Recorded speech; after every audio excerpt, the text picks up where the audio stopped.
നമസ്കാരം. ഹലോ ഡോക്ടറിൻ്റെ പുതിയൊരു എപ്പിസോഡിലേക്ക് സ്വാഗതം. കുട്ടികളിലെ ENT സംബന്ധമായ പ്രശ്നങ്ങളെക്കുറിച്ചാണ് ഹലോ ഡോക്ടർ ഇന്ന് നിങ്ങളുടെ മുന്നിൽ എത്തിയിട്ടുള്ളത്. നമ്മളോടൊപ്പം ഈ വിഷയത്തിൽ സംസാരിക്കുന്നത് തിരുവനന്തപുരം ഗവൺമെൻറ് മെഡിക്കൽ കോളേജിലെ ENT വിഭാഗം അസിസ്റ്റൻറ്റ് പ്രൊഫസറായിട്ടുള്ള ഡോക്ടർ ഷെറിൻ ഷാ എസ് ആണ്. ഡോക്ടർ, ഹലോ ഡോക്ടറിലേക്ക് സ്വാഗതം. ഡോക്ടർ, നമുക്കറിയാം കുട്ടികളിൽ ഒരുപാട് പ്രശ്നങ്ങളുണ്ടാകും. അതൊരു പ്രധാനപ്പെട്ട പ്രശ്നം തന്നെയാണ് ENT രോഗാവസ്ഥ അല്ലെങ്കിൽ ENT സംബന്ധമായ രോഗങ്ങൾ എന്ന് പറയുന്നത്. അപ്പോൾ നമ്മുടെ കുട്ടികളിൽ ഉണ്ടാകുന്ന പ്രധാനപ്പെട്ട കുറച്ച് ENT സംബന്ധമായ രോഗങ്ങൾ അതെന്തൊക്കെയാണ്? കുട്ടികളിൽ ENT സംബന്ധമായ രോഗങ്ങൾ ചെവിയിൽ നിന്ന് നമുക്ക് തുടങ്ങാം. ചെവിയിൽ നിന്ന് പഴുപ്പ് വരിക, അല്ലെങ്കിൽ ചെവി വേദന, അതുപോലെ തന്നെ ചെവിയിൽ നിന്ന് രക്തം പോലുള്ള ദ്രാവകം പുറത്തു വരിക, കേൾവിക്കുറവ്, മൂക്കിൽ നിന്നാണെങ്കിൽ മൂക്കടപ്പ്, മൂക്കൊലിപ്പ്, തുമ്മൽ, ജലദോഷം, കൂർക്കം വലി, വായ തുറന്നു വെച്ചുള്ള ഉറക്കം, അതുപോലെ തന്നെ തൊണ്ടയുടെ ബുദ്ധിമുട്ടാണെങ്കിൽ ഒച്ചയടപ്പ്, ടോൺസിലിൽ വീക്കം വന്നിട്ട് തൊണ്ടവേദന, അതുപോലെ തന്നെ ശബ്ദത്തിലുള്ള ഒച്ചയടപ്പ് പോലുള്ള നിരവധി തൊണ്ടയെ ബാധിക്കുന്ന പ്രശ്നങ്ങൾ. ഇതൊക്കെ ആണ് സാധാരണഗതിയിൽ ഒരു ENT സംബന്ധമായ കുട്ടികളിൽ വരാൻ സാധ്യതയുള്ള രോഗങ്ങൾ. ഡോക്ടർ, അങ്ങനെയാണെങ്കിൽ നമുക്കിതിനൊരു സൊല്യൂഷൻ ഉണ്ടാവും. അപ്പം അവർക്ക് ഉണ്ടാവുന്ന ഈ ഒരു രോഗാവസ്ഥയെ ഒരു പ്രാഥമിക ചികിത്സ എന്ന രീതിയിൽ അതെന്തൊക്കെയാണ്? ഒരു പരിധിവരെ നമുക്കിതിനെ എങ്ങനെ തടയാൻ കഴിയും? പ്രാഥമികമായ ചികിത്സ ചെവിയുമായി ബന്ധപ്പെട്ട് നമുക്ക് നോക്കുമ്പോൾ കുട്ടികൾ ചെവിയിൽ അണുബാധ വന്ന് ചെവി വേദനയുമായി വരുന്നുണ്ട്. ഏകദേശം 2 വയസ്സിന് താഴെയുള്ള കുട്ടികൾക്കാണ് കൂടുതലും ഈ അക്യൂട്ട് ഓട്ടൈറ്റിസ് മീഡിയ എന്നൊരു കണ്ടീഷൻ. അക്യൂട്ട് ഓട്ടൈറ്റിസ് മീഡിയ ചെവിക്കുള്ളിൽ അണുബാധ വരുന്ന ഒരു അവസ്ഥയാണ്. അത് 2 വയസ്സിന് താഴെയുള്ള കുട്ടികൾക്കാണ് ഏറ്റവും കൂടുതൽ കാണുന്നത്. അതിൻ്റെ പ്രധാന ഒരു കാരണം കുട്ടികളിൽ യൂസ്റ്റേഷൻ ട്യൂബ് എന്ന് പറഞ്ഞ ഒരു എല്ലാവർക്കും ഉള്ളതാണ് യൂസ്റ്റേഷൻ ട്യൂബ്. ഈ മൂക്കിനെയും ചെവിയെയും തമ്മിൽ ബന്ധിപ്പിക്കുന്ന ട്യൂബാണ്. അത് കുട്ടികളിൽ കുറച്ചൊരു വ്യത്യാസമുണ്ട്. അത് കുറച്ച് വൈഡറാണ്, ഹൊറിസോണ്ടൽ അങ്ങനെ ഒരു അനാറ്റമിക്കൽ ഒരു പെക്യുലാരിറ്റി കാരണം കുട്ടികളിൽ ഈ ചെവിയിലേക്കുള്ള അണുബാധ കൂടുതൽ വരാനുള്ള സാധ്യതയുണ്ട്. പ്രത്യേകിച്ച് മുലപ്പാൽ കുടിക്കുന്ന കുട്ടികളിൽ ഈ കിടന്ന് പാല് കൊടുക്കുമ്പോഴാണ് ഈ ഒരവസ്ഥ കൂടുതൽ വരാനുള്ള സാധ്യത.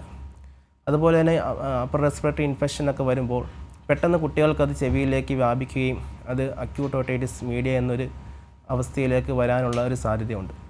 ഇത് ആദ്യം തന്നെ കുട്ടിക്ക് ചെവി മൂക്കടപ്പും അതിന് ശേഷം ചെവി വേദനയുമായിട്ടാണ് വരുന്നത്. അതിൻ്റെ അടുത്ത സ്റ്റേജാണ് ചെവിയിൽ പഴുപ്പ് വന്നിട്ട് ചെവിയുടെ പാട പൊട്ടിയിട്ട് പഴുപ്പ് പുറത്തു വരിക എന്നുള്ളൊരു സ്റ്റേജ്. ആദ്യം തന്നെ നമ്മൾ ആദ്യത്തെ സ്റ്റേജിൽ തന്നെ ഡോക്ടറിനെ കാണിച്ച് കൃത്യമായ മരുന്ന് തുടങ്ങിക്കഴിഞ്ഞാൽ തന്നെ ഒരുപാട് കോംപ്ലിക്കേഷനിൽ നിന്ന് നമുക്കൊരു പരിധിവരെ നിയന്ത്രിക്കാൻ സാധിക്കും. അതുപോലെ തന്നെയാണ് കേൾവിക്കുറവിനെ കുറിച്ച് നമുക്ക് വിശദമായിട്ട് വരുന്ന ചോദ്യങ്ങൾക്ക് മറുപടി പറയാനുണ്ട്. അതുപോലെ തന്നെയാണ് മറ്റുള്ള ഈ മൂക്കൊലിപ്പ്, മൂക്കടപ്പ്, തുമ്മൽ, ജലദോഷം തുടങ്ങിയ കാര്യങ്ങളൊക്കെ അത് ആരംഭത്തിൽ തന്നെ ചികിത്സിച്ചാൽ ഈ ഒരു അക്യൂട്ട് ഓട്ടൈറ്റിസ് മീഡിയ നമുക്കൊരു പരിധിവരെ പ്രിവെൻറ്റ് ചെയ്യാൻ സാധിക്കും. ശരി ഡോക്ടർ, വ്യക്തമാണ്. ഡോക്ടർ പറഞ്ഞു നിർത്തി കേൾവിക്കുറവിനെ കുറിച്ചാണ്, അതിലേക്ക് തന്നെ നമുക്ക് വരാം. ഡോക്ടർ, അങ്ങനെ പറയുമ്പോൾ നമുക്ക് കുട്ടികളിൽ കേൾവിക്കുറവ് ഉണ്ട് എന്ന് തിരിച്ചറിയാൻ കഴിയുക അത് എങ്ങനെയാണ്? അപ്പോൾ അതുപോലെ തന്നെ നമ്മുടെ അതിൻ്റെയൊക്കെ ചികിത്സാ രീതികൾ എങ്ങനെയൊക്കെയാണ് അത് മറികടക്കുന്നത്? അത്തരം കാര്യങ്ങളൊന്ന് വിശദമായി തന്നെ പറഞ്ഞു തരാം. അതെ, അത് വളരെ വിശദമായിട്ട് സംസാരിക്കേണ്ട ഒരു മേഖലയാണ്. കുട്ടികളിലെ കേൾവിക്കുറവ് നമുക്ക് 2 രീതിയിൽ വരാം. ഒന്നുകിൽ സംസാരശേഷി പൂർണ്ണമായും ഉണ്ടായ ഒരു കുട്ടി അതിനുശേഷം സംസാരശേഷി ആർജിച്ചതിന് ശേഷം കേൾവിക്കുറവ് വരിക, അതിന് പോസ്റ്റ് ലിംഗ്വൽ ഡെഫ്നെസ് എന്നാണ് പറയുന്നത്. അതുപോലെ തന്നെ ജന്മനാ ഉള്ള കേൾവിക്കുറവ് എന്ന് വെച്ചാൽ സംസാരശേഷി വരാത്ത ഒരു കുട്ടിക്ക് ഉള്ള കേൾവിക്കുറവ്, അതാണ് പ്രീ ലിംഗ്വൽ ഡെഫ്നെസ്. ഇത് രണ്ടും ചികിത്സയിൽ കുറച്ച് കണ്ടുപിടിക്കുന്ന രീതിയിലൊക്കെ കുറച്ച് വ്യത്യാസമുണ്ട്. ഇപ്പോൾ സാധാരണഗതിയിൽ ഇപ്പോൾ neonatal screening hearing test available ആണ്. നവജാത ശിശുക്കളെ അപ്പോൾ തന്നെ കേൾവി നമ്മൾ ഓട്ടോ അക്കോസ്റ്റിക് എമിഷൻ പോലുള്ള പരിശോധനകൾ നടത്തി കേൾവി ഉണ്ടോ ഇല്ലയോ എന്ന് ഉറപ്പുവരുത്താൻ ഇപ്പോഴത്തെ നിലവിൽ സാധിക്കുന്നുണ്ട്. അത് ചില സ്ഥലങ്ങളിലൊന്നും അത് ഒരു പക്ഷേ ചെയ്യാൻ പറ്റണമെന്നില്ല, അല്ലെങ്കിൽ അത് റിസൾട്ട് തെറ്റായി വന്നേക്കാം. അപ്പോൾ അങ്ങനെയൊക്കെ വരുമ്പോൾ പിന്നെ നമ്മൾ ശ്രദ്ധിക്കേണ്ട കുട്ടി ശബ്ദവുമായിട്ട് തീരെ റെസ്പോണ്ട് ചെയ്യാത്തൊരു സാഹചര്യം വരിക, ഉച്ചത്തിലുള്ള ശബ്ദം കേട്ടിട്ട് പോലും അതിനെ തീർത്തും അവഗണിക്കുന്ന ഒരു സാഹചര്യം വരിക. അങ്ങനെയൊക്കെ വരുമ്പോൾ തീർച്ചയായിട്ടും നമുക്ക് കേൾവിക്കുറവുണ്ടോ എന്ന് സംശയിക്കുകയും അതിൻ്റെ വിദഗ്ധമായ പരിശോധനകൾ നടത്തുകയും ചെയ്യണം. മറ്റുള്ള പരിശോധനകൾ ബെറ പോലുള്ള ടെസ്റ്റുകളൊക്കെ ചെയ്താലേ നമുക്ക് ആധികാരികമായിട്ട് അത് കണ്ടുപിടിക്കാൻ സാധിക്കുകയുള്ളൂ.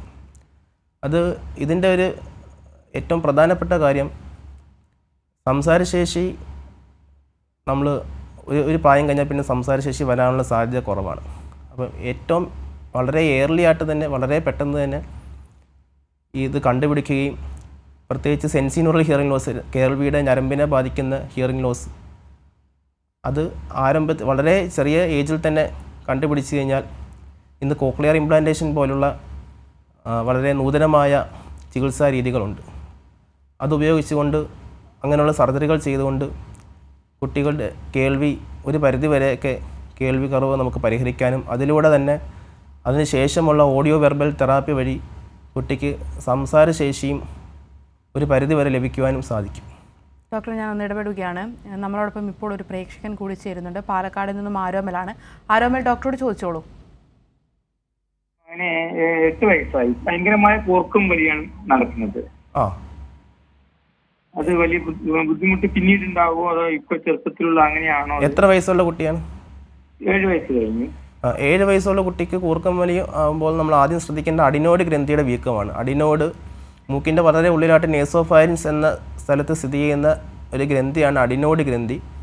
അഡിനോയിഡ് ഗ്രന്ഥിയുടെ വീക്കം ആണ് കുട്ടികളിൽ, ഈ ഒരു പ്രായത്തിലുള്ള കുട്ടികൾക്ക് കൂർക്കം വലി വരാനുള്ള ഒരു പ്രധാന കാരണം. അത് എക്സ്റേയിലൂടെ നമുക്ക് കണ്ടെത്താൻ സാധിക്കും, അല്ലെങ്കിൽ മൂക്കിലൂടെയുള്ള എൻഡോസ്കോപ്പിലൂടെ കണ്ടുപിടിക്കാൻ സാധിക്കും. കുട്ടിക്ക് ഓവർ വെയിറ്റ് ഉണ്ടോ? വെയിറ്റ് എത്ര ഉണ്ട്? Weight 17 kilo. അപ്പോൾ വെയിറ്റ് കുഴപ്പമില്ല, ഓവർ വെയിറ്റ് ഒന്നുമില്ല. അപ്പോൾ ഈ അഡിനോയിഡ് ഐസ്ക്രീമും തണുത്ത ആഹാരങ്ങളൊക്കെ കൂടുതൽ കഴിക്കുന്നുണ്ടെങ്കിൽ അത് ഒരു കാരണമാണ്. അഡിനോയിഡ് ഗ്രന്ഥിയുടെ വീക്കം കൂട്ടാനുള്ള ഒരു കാരണമാണ് തണുത്ത ആഹാരങ്ങളും ഐസ്ക്രീമും കഴിക്കുക എന്നുള്ളത്. അപ്പോൾ അങ്ങനെയുള്ള ഭക്ഷണങ്ങൾ ഒഴിവാക്കുക. എക്സ്റേയിലൂടെയോ അല്ലെങ്കിൽ എൻഡോസ്കോപ്പി പരിശോധനയിലൂടെയോ അഡിനോയിഡ് ഗ്രന്ഥിയുടെ വീക്കം കണ്ടുപിടിക്കുകയും അതിന് ആരംഭത്തിലുള്ള സ്റ്റേജ് ആണെങ്കിൽ നമുക്ക് നേസൽ സ്പ്രേ വഴി അത് പരിഹരിക്കാൻ സാധിക്കും. എന്നാൽ ഒരു പരിധി കഴിഞ്ഞ് കഴിഞ്ഞാൽ പിന്നെ അത് സർജറി ചെയ്ത് ആ അഡിനോയിഡ് ഗ്രന്ഥി നീക്കം ചെയ്താലേ ആ ഒരു ബുദ്ധിമുട്ട് മാറുകയുള്ളൂ. പിന്നെ ഇങ്ങനെയുള്ള കുട്ടികൾക്ക് സാധാരണ മലർന്ന് കിടക്കുമ്പോഴായിരിക്കും കൂർക്കം വലി കൂടുന്നത്. അപ്പോൾ അങ്ങനെയുള്ള കുട്ടികളെ ഒരു വശത്തോട്ട് ചരിച്ച് കിടത്തിക്കഴിഞ്ഞാൽ കുറച്ചെങ്കിലും ആ കൂർക്കം വലി കുറയും. പ്രേക്ഷകന് വ്യക്തമായെന്ന് കരുതുന്നു. നമുക്ക് വീണ്ടും ചോദ്യത്തിലേക്ക് തന്നെ വരാം. ഡോക്ടർ, നമ്മൾ കേൾവിയുമായിട്ട് ബന്ധപ്പെട്ട കാര്യങ്ങളാണ് സംസാരിച്ചത്. അപ്പോൾ പെട്ടെന്ന് നമ്മുടെ കുട്ടികൾക്ക് ഒരു കേൾവി കുറവുണ്ടാവുന്നു. അപ്പോൾ ആ ഒരു അവസ്ഥ, അത് എന്തുകൊണ്ടാണ് അങ്ങനെ ഒരു അവസ്ഥ ഉണ്ടാവുന്നത്?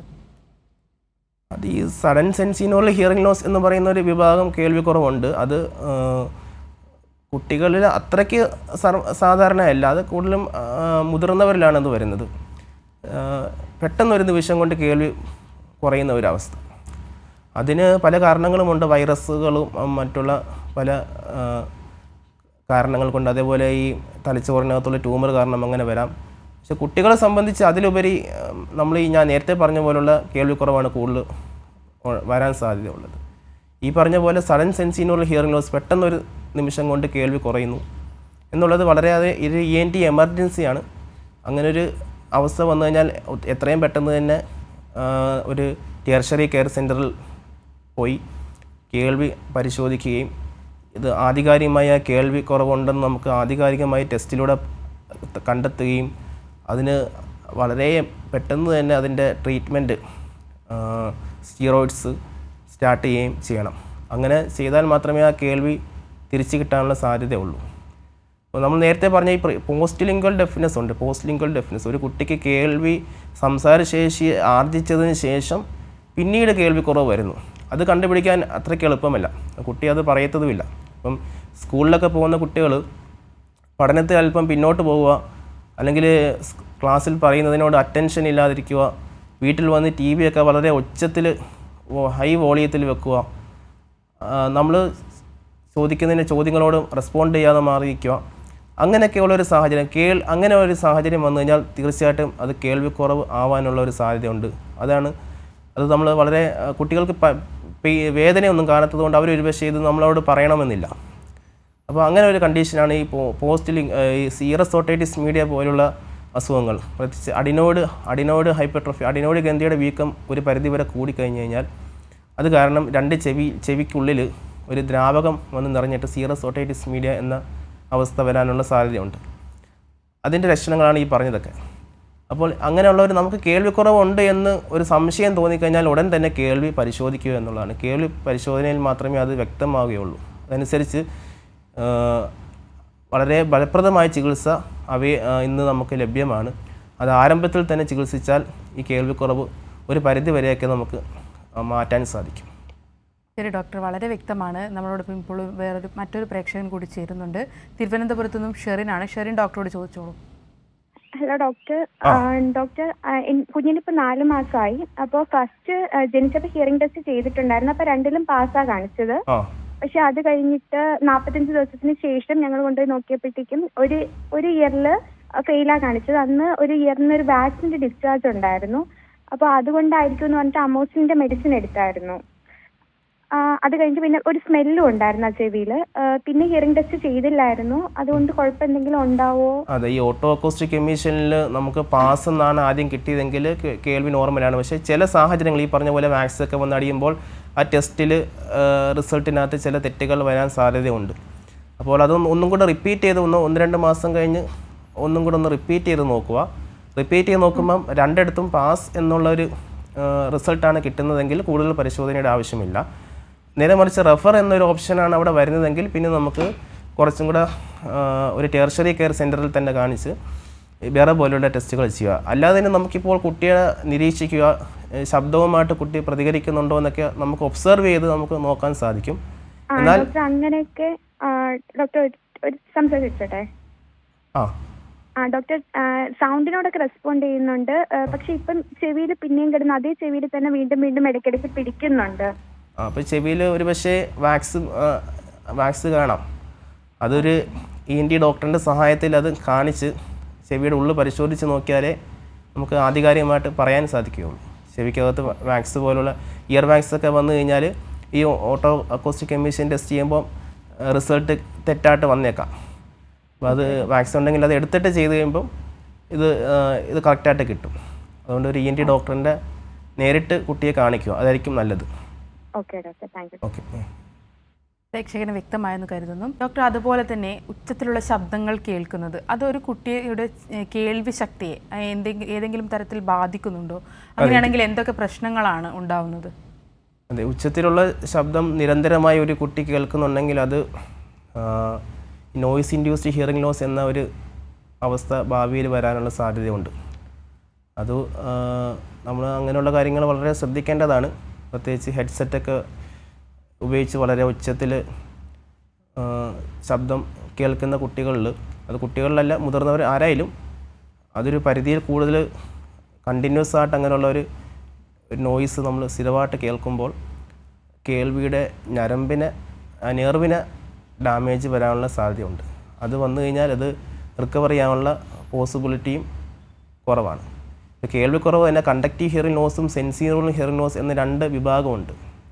നമ്മൾ ചെവിയുടെ ഔട്ടർ പാർട്ടും അതിൻ്റെ മിഡിൽ പാർട്ടും വരെയുള്ള ആ ഭാഗങ്ങളിലുള്ള എന്തെങ്കിലും പ്രശ്നം വരുമ്പോൾ ആണ് ഈ കണ്ടക്റ്റീവ് ഹിയറിംഗ് ലോസ് വരുന്നത്. അത് ഒരു പരിധിവരെ നമുക്ക് സർജറിയിലൂടെയും മറ്റ് ചികിത്സയിലൂടെയും അത് ഫലപ്രദമായിട്ട് അത് ചികിത്സിക്കാൻ സാധിക്കും. എന്നാൽ അതിൻ്റെ അപ്പുറത്ത് ഇന്നർ ഇയർ എന്ന് പറഞ്ഞ ചെവിയുടെ വളരെ ഉള്ളിലുള്ള ആന്തരികമായ അവയവങ്ങളും അതുപോലെ നെർവ്, കോക്ലിയർ നെർവ്, അവിടെ ഡാമേജ് വരുന്നതിനുള്ള ചികിത്സയാണ് കുറച്ച് ബുദ്ധിമുട്ടുള്ളത്. അത് ഈ നോയ്സ് ഇൻഡ്യൂസ്ഡ് ഹിയറിംഗ് ലോസ്, ഒരുപാട് ഉച്ചത്തിലുള്ള ശബ്ദം തുടർച്ചയായി കേൾക്കുമ്പോൾ നെർവിനെയാണ് ഡാമേജ് സംഭവിക്കുന്നത്. അങ്ങനെയുള്ള ഡാമേജ് വന്നു കഴിഞ്ഞാൽ അത് റിക്കവർ ചെയ്യാനുള്ള പോസിബിലിറ്റിയും കുറവാണ്. കേൾവി കുറവിലേക്ക് പോകാനുള്ള സാധ്യതയുമുണ്ട്. ശരി ഡോക്ടർ. അതുപോലെ തന്നെ നമുക്കിപ്പോൾ ഒരു കുട്ടിക്ക് ജലദോഷം, പനി തുടങ്ങിയ അസുഖങ്ങളൊക്കെ വരുമ്പോൾ അത് നമ്മുടെ കുട്ടിയുടെ ചെവിയെ ഏതെങ്കിലും തരത്തിൽ ബാധിക്കുന്നുണ്ടോ? അതെ, അതാണ് ഞാൻ ആദ്യമേ പറഞ്ഞത്. ഈ മൂക്കിലുള്ള അണുബാധയെ മൂക്കൊലിപ്പും തുമ്മലും ഒക്കെ ഒരു അപ്പർ റെസ്പിറേറ്ററി ഇൻഫെക്ഷൻ വന്നു കഴിഞ്ഞാൽ അത് ചെവിയിലേക്ക് വ്യാപിക്കും. അത് പ്രത്യേകിച്ച് കുട്ടികൾ 2 വയസ്സിനകത്തുള്ള കുട്ടികൾക്കാണ് അത് ചെവിയിലേക്ക് ബാധിക്കാനുള്ള സാധ്യത കൂടുതൽ. അതിൻ്റെ പ്രധാന കാരണമാണ് ഈ ഞാൻ നേരത്തെ പറഞ്ഞ പോലെ യൂസ്റ്റേഷൻ ട്യൂബ്, മൂക്കും ചെവിയും തമ്മിൽ ബന്ധിപ്പിക്കുന്ന ഒരു ട്യൂബുണ്ട്, യൂസ്റ്റേഷൻ ട്യൂബ്. അത് കുട്ടികളിൽ മുതിർന്നവരെക്കാട്ടിയും കുറച്ചും കൂടെ വൈഡറും ഷോർട്ടറും ഹൊറിസോണ്ടലുമാണ്. അപ്പോൾ അതിൻ്റെ ഒരു അനാറ്റമിക്കൽ പെക്യുലാരിറ്റി കാരണം കുട്ടികൾക്ക് ഈ മൂക്കിലും തൊണ്ടയിലുമൊക്കെയുള്ള അണുബാധ വരുമ്പോൾ അത് ചെവിയിലേക്ക് പെട്ടെന്ന് വ്യാപിക്കുന്നു. അത് പ്രത്യേകം ശ്രദ്ധിക്കേണ്ടത് മുലയൂട്ടുന്ന കുട്ടികളിലാണ്. ഈ മുലപ്പാലിൻ്റെ അംശമൊക്കെ അത് ഈ ഒരു പ്രോപ്പറായിട്ട് മുലപ്പാൽ കൊടുക്കാനുള്ള പ്രത്യേക പൊസിഷൻസ് ഉണ്ട്. ആ പ്രോപ്പറായിട്ട് തന്നെ കൊടുത്താൽ ഈ അവസ്ഥ നമുക്ക് ഈ അവസ്ഥ ഉണ്ടാവാതെ ശ്രദ്ധിക്കാം. എന്നാൽ ഇംപ്രോപ്പർ ബ്രസ്റ്റ് ഫീഡിങ്, ആ ഒരു പ്രോപ്പർ പൊസിഷനിൽ നിന്ന് മാറി ഈ കുട്ടിയെ നേരം കിടത്തിയിട്ട് അതുപോലെ പാൽ കൊടുക്കുമ്പോൾ ഇതിൻ്റെ അംശം തൊണ്ടയിൽ നിന്ന് ചെവിയിലെത്തുവാനും അതിലൂടെ ചെവിയിൽ അണുബാധ വരാനുള്ള സാധ്യത വളരെ കൂടുതലാണ്. ശരി ഡോക്ടർ, വളരെ വ്യക്തമാണ്. നമ്മളോടൊപ്പം ഇപ്പോൾ ഒരു പ്രേക്ഷകൻ കൂടി ചേരുന്നുണ്ട്. കാഞ്ഞങ്ങാട് നിന്നും മധുവാണ്. മധു, ഡോക്ടറോട് ചോദിച്ചോളൂ. ഹലോ ഡോക്ടർ, നമസ്കാരം. ഡോക്ടർ അഡിനോയിഡ് ഗ്രന്ഥി എടുത്തു കളയേണ്ട ഒരു സാഹചര്യം പറഞ്ഞല്ലോ. അപ്പൊ ഈ അഡിനോയിഡ് ഗ്രന്ഥിയുടെ ഫംഗ്ഷൻ എന്താണ്? അത് എടുത്തു കളഞ്ഞാൽ പിന്നീട് എന്തെങ്കിലും പ്രശ്നം ഉണ്ടാവോ? അഡിനോയിഡ് ഗ്രന്ഥിക്ക് അതുകൊണ്ട് കുറച്ച് ഉപകാരങ്ങളൊക്കെ ഉണ്ട്. അതൊരു ഇമ്മ്യൂണിറ്റിയെ, നമ്മുടെ ഒരു രോഗപ്രതിരോധ ശേഷിക്ക് ആവശ്യമുള്ള ഒരു ഗ്രന്ഥി തന്നെയാണ്. പക്ഷെ അത് ചില കുട്ടികളിൽ അമിതമായിട്ടത് വളരുന്നു എന്നുള്ളതാണ് പ്രശ്നം. അത് എല്ലാ കുട്ടികൾക്കും അതൊരു പ്രശ്നം വരേണ്ടതില്ല. ചില കുട്ടികൾക്ക് മാത്രം ഈ അഡിനോയിഡ് ഗ്രന്ഥി വളരെ കൂടുതൽ വീങ്ങുന്നു, അതിൻ്റെ വലിപ്പം കൂടുന്നു.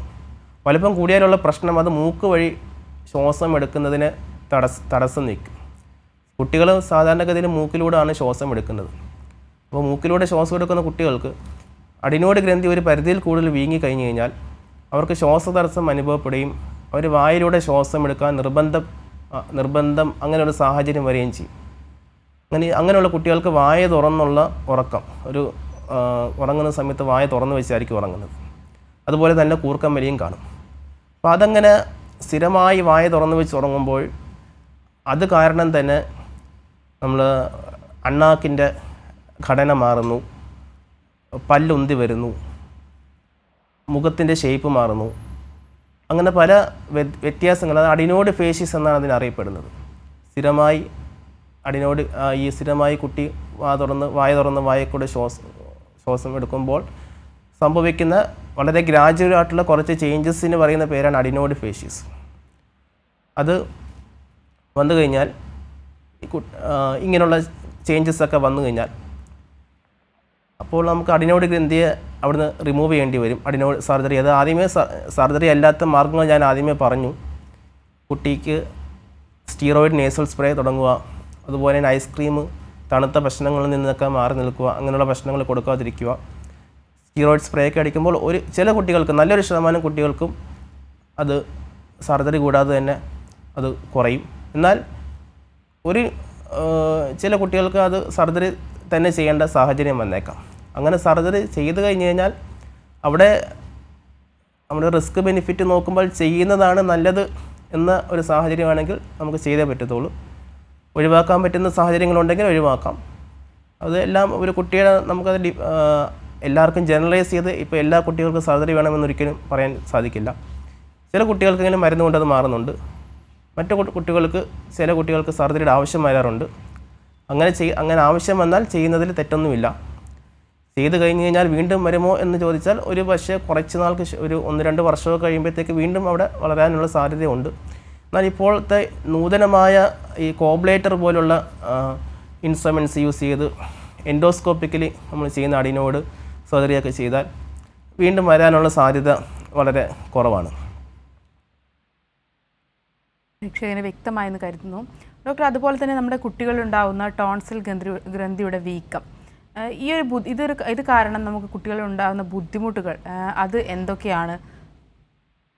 ടോൺസിൽ ഗ്രന്ഥിയുടെ വീക്കം ചില കുട്ടികൾക്ക് കാണാറുണ്ട്.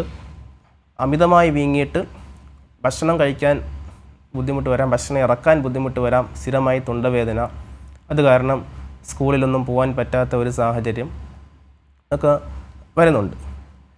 അതും ഈ തണുത്ത ആഹാരങ്ങളും ഐസ്ക്രീം തുടങ്ങിയ ഭക്ഷണങ്ങളൊക്കെയാണ് ഇത് ശരിക്കും കൂട്ടുന്നത്, ഇങ്ങനെയുള്ള ബുദ്ധിമുട്ടുകളെ എക്സാസർബേറ്റ് ചെയ്യുന്നത്.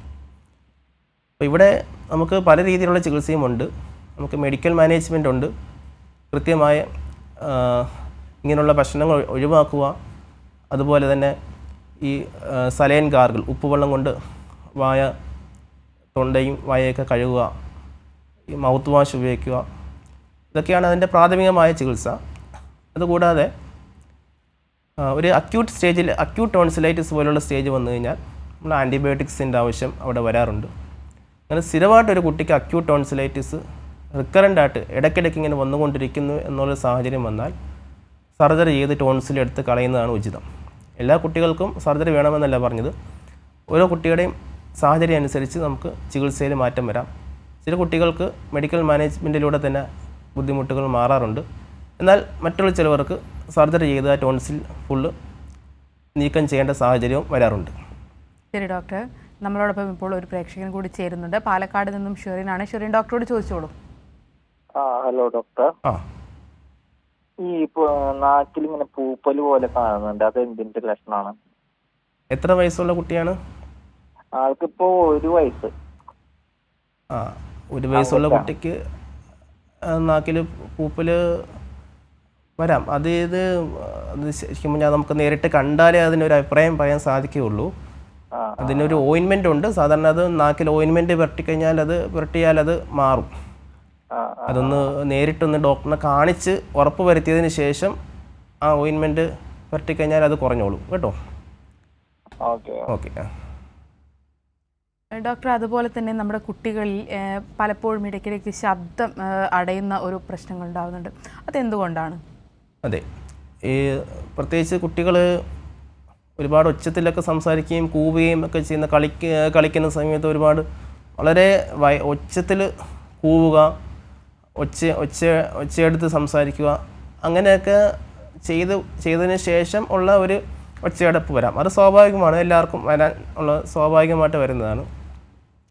അതുകൂടാതെ ചില കുട്ടികൾക്ക് ഇങ്ങനെ എപ്പോഴും ശബ്ദം ഒരേപോലെ തന്നെ ഒരു അടഞ്ഞ ശബ്ദമായിരിക്കും. അത് നമുക്ക് വ്യക്തമായിട്ട് പരിശോധിച്ചാലേ അറിയാൻ സാധിക്കുകയുള്ളൂ. കൃത്യമായി അത് എൻഡോസ്കോപ്പി പോലുള്ള പരിശോധനകൾ നടത്തിക്കഴിഞ്ഞാൽ ശബ്ദമുണ്ടാവുന്ന സ്വരപേടകം, വോക്കൽ കോഡ്സ്, ആ വോക്കൽ കോഡ്സിലുള്ള ചെറിയ രീതിയിലുള്ള തടിപ്പുകൾ, vocal cord nodule, vocal cord polyp, vocal cord cyst എന്ന് പറഞ്ഞ രീതിയിലുള്ള, അതേപോലെ പാപ്പിലോമ, അങ്ങനെ പല കണ്ടീഷനുകളും ഉണ്ട്. അത് നമുക്ക് എൻഡോസ്കോപ്പി പരിശോധനകൾ നടത്തിയാലേ അതെന്താണെന്ന് അറിയാൻ സാധിക്കുകയുള്ളൂ. അങ്ങനെയുള്ള പരിശോധനകൾ നടത്തിക്കഴിഞ്ഞാൽ എന്നിട്ട് അതിൻ്റെ സർജറികൾ ചെയ്തു കഴിഞ്ഞാൽ അത് പൂർണ്ണമായും മാറുകയും കുട്ടിക്ക് ആ ഒരു ശബ്ദം നല്ല രീതിയിൽ തിരിച്ചു കിട്ടുകയും ചെയ്യും. സാധാരണഗതിയിൽ അങ്ങനെയാണ്. ഡോക്ടർ, അതുപോലെ തന്നെ നമ്മുടെ കുട്ടികളിൽ സൈനസൈറ്റിസിൻ്റെ പ്രശ്നങ്ങളൊക്കെ ഉണ്ടാവാറുണ്ട്. അപ്പോൾ ഇതിനൊരു പരിഹാരം, അവരുടെ ചികിത്സാ രീതി അതെന്തൊക്കെയാണ്? സൈനസൈറ്റിസിൻ്റെ നമുക്കത് ഓരോ കുട്ടികളെയും ഡിപ്പെൻഡ് ചെയ്തിരിക്കും. ചില കുട്ടികൾക്ക് മൂക്കിൻ്റെ പാലത്തിനൊക്കെ നല്ല വളവ് കാണും. അപ്പോൾ അങ്ങനെയുള്ള കുട്ടികൾക്ക് ഒരു മൂക്ക് പൂർണ്ണമായിട്ട് വളഞ്ഞിരിക്കും. അപ്പോൾ ഈ സൈനസുകളുടെയൊക്കെ ഡ്രെയിനേജ് പാത്വേ അത് എഫക്റ്റ് ചെയ്യുമ്പോൾ സ്വാഭാവികമായിട്ട് സൈനസൈറ്റിസ് വരാനുള്ള സാധ്യതയുണ്ട്. അപ്പോൾ അത് എക്സ്റേയിലൂടെ അല്ലെങ്കിൽ എൻഡോസ്കോപ്പിയിലൂടെ നമുക്കത് കണ്ടുപിടിക്കാൻ സാധിക്കും. കൃത്യമായ ചികിത്സയുണ്ട്. നേസൽ ഇറിഗേഷനും അതുപോലെ തന്നെ നേസൽ സ്പ്രേ ഒക്കെ ഉപയോഗിച്ച് കഴിഞ്ഞാൽ ഒരു പരിധി വരെ അതിൽ നിന്നൊക്കെ നമുക്ക് ചികിത്സിച്ച് ഭേദമാക്കാൻ സാധിക്കും. അപൂർവം ചില കുട്ടികളിൽ അങ്ങനെ സാധാരണഗതിയിൽ സൈനസൈറ്റിസിന് സർജറിയുടെ ആവശ്യം വരാറില്ല. അപൂർവം ചില സാഹചര്യങ്ങളിൽ ഒരു പക്ഷേ എൻഡോസ്കോപ്പിക് സർജറിയിലൂടെ അത് കുട്ടികൾക്കും ചെയ്യേണ്ടി വന്നേക്കാം. ഏതായാലും അത് കൃത്യമായ ചികിത്സയിലൂടെ നമുക്ക് ആ അസുഖം പരിഹരിക്കാൻ സാധിക്കും.